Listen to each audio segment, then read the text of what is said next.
ఆ విధంగా గంగాధర సరస్వతి గంగాధరుడు ఏం పూజ చేస్తున్నాడు, నువ్వు సృష్టి స్థితికారకుడివి, నీ వద్ద లేనిదేదీ లేదు, నీకు తెలియందేదీ లేదు, అటువంటిది నీకు ఈ అనామకుడు ఏమివ్వగలడు, పోనీ ఈ నిరుపేద నీకేమైనా సరే సేవలు చేయాలని భావించిన సాక్షాత్తు ఆ లక్ష్మీదేవే నీ సేవలో తరిస్తుంది, అటువంటి లక్ష్మీదేవిని మించిన బహుమానం ఈ నిరుపేద నీకు ఏమివ్వగలడు, అయినా సరే నాకు తల్లివి తండ్రివి నువ్వే అయినప్పటికీ కూడా నేను ఏమీ మిమ్మల్ని అడగాల్సినటువంటి అవసరం ఏముంది చెప్పండి, ఒకవేళ నా వంటి దరిద్రుడు మీకు ఏమైనా ఇచ్చినా దానిని తీసుకొని నువ్వు సుఖ సౌఖ్యాలు ఏమైనా ఇచ్చావనుకో అది వ్యాపార ధర్మమే అవుతుంది, అందువలన భగవద్ధర్మం అవ్వదు. కాబట్టి ఓ గురునాథ నేను నీకు ఏమి ఇవ్వగలను అని చెప్పేసి ఆయన దాత అనేవాడు ఇవ్వాలే కానీ తీసుకోకూడదు, నువ్వు దాతలకే దాతవి, అటువంటి నీకు ఇవ్వడానికి నా దగ్గర ఏముంది మహానుభావ అని చెప్పి నువ్వు 7 14 లోకాలకి కూడా అధిపతివి, బావులు చెరువులు వాగులు వంకలు నదులు సముద్రాలు వానల వల్లే నిండుతాయి, అలాగే ఆ మేఘాలు వాటి నుంచి ఏ ప్రతిఫలాన్ని కూడా ఆశించవు, మేఘాలే ఆశించని ప్రతిఫలాన్ని నీవు ఆశించినట్లయితే నీ దాతృత్వానికి కళంకం కాదా, మా వంశంలో ప్రతి ఒక్కరూ నీ దాసులు, వారు నిన్ను ఎంతో భక్తితో నిన్ను సేవించారు, వారంతా కూడా తమ పుణ్యఫలాన్ని నీ పాదాలకే ధారబోశారు, కాబట్టి తండ్రుల సంపదలన్నీ కూడా పిల్లలకే మరి సంప్రాప్తిస్తాయి, కాబట్టి కనుక వారు నీకు సమర్పించినటువంటి సంపదలన్నీ కూడా నాకు అనుగ్రహించు, నువ్వు కృపాసింధువని నువ్వు పేరు తెచ్చుకున్నావు, అయినా సరే నా పట్ల ఎందుకంత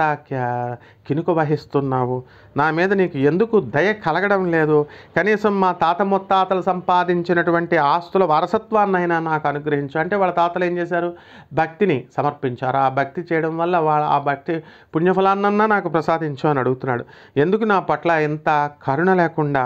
దయ చూపకుండా పరీక్షిస్తున్నావు, నీకు సమర్పించినటువంటి సేవా సంపదనలన్నీ కూడా నాకు దయచేయవచ్చు కదా, వారి పుణ్య ఫలాలను నాకు ప్రసాదించవచ్చు కదా, నాకు ఈ జీవనం కఠినంగా మారుతోంది, నేను సనాతన ధర్మాన్ని తప్పలేను, అలాగే నేను ఇంకా తప్పలేదు కూడా ఇంతకుముందు, అటువంటి నన్ను నువ్వు ఎందుకింత దయారహితంగా నువ్వు పరీక్షిస్తున్నావు, రాక్షసపుత్రుడైనటువంటి ప్రహ్లాదుడిని కూడా నువ్వేం చేసావు, స్మరణకే మెచ్చి అతడికి దయతో దగ్గరికి తీసుకున్నవాడివి నువ్వు, అలాగే అతనిలా నీ శత్రువు పుత్రుణ్ణి కాను నేను, నీ పరమభక్తుల పుత్ర సంతానాన్ని, అటువంటి నన్ను ఇలా నిర్దయుడివై వదిలివేయడం భావ్యం కాదు, నేను చేసిన తప్పేంటో నాకు బోధపడడం లేదు, నాకే తెలియనటువంటి తప్పుకి నన్ను దండించడం నీకు న్యాయమా, అలాగే అజ్ఞానంతో కొడుకు ఏదైనా సరే తప్పు చేశాడనుకోండి, ఏ తల్లి కూడా ఆ కుమారుణ్ణి దండించదు, పుత్రునిపై కోపం పెంచుకోదు, ఒకవేళ అప్పటికప్పుడు మనసు వశం తప్పి కోపంతో తిట్టినా కొట్టినా వెంటనే పిల్లవాడి పసితనాన్ని గుర్తు తెచ్చుకొని దగ్గరికి తీసుకుంటుంది, నేను చేసిన తప్పేమిటో కూడా చెప్పకుండా నాపై నువ్వు ఎందుకు అలకపోనావు, ఒకవేళ తండ్రి దండిస్తే తల్లి దగ్గరికి తీసుకొని ఊరడింపజేస్తుంది,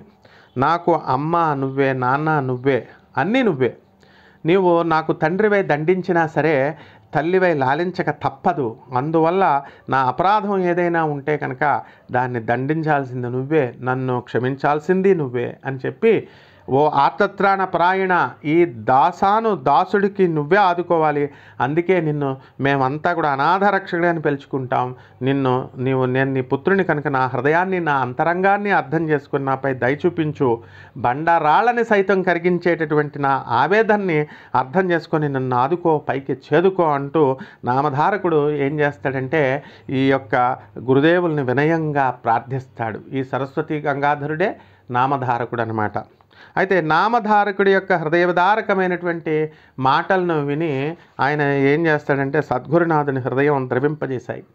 ఎలాగైతే ధేనువును చూసి దాన్ని దూడ పరిగెత్తుకొని వచ్చేస్తుందో అంటే ఆవును చూసి, ఆ విధంగా గురుదేవులు నామధారకుని హృదయ కమలంలో ప్రత్యక్షమై వెంటనే నామధారకుడు వారి పాదాలపై తన తలను ఉంచి పాదాభివందనం చేసి తన శిఖతో అంటే పిలకతో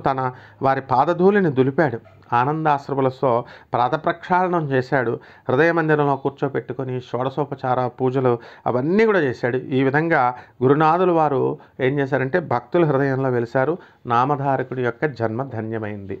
ఇక రెండవ అధ్యాయం మనం నెక్స్ట్ వీడియోలో తెలుసుకుందాం. ఈ వీడియోలన్నీ కూడా ఒక సిరీస్ అనమాట. Professor doctor Molapudi Satyanarayana Murthy series అని చూడండి. శుభమస్తు.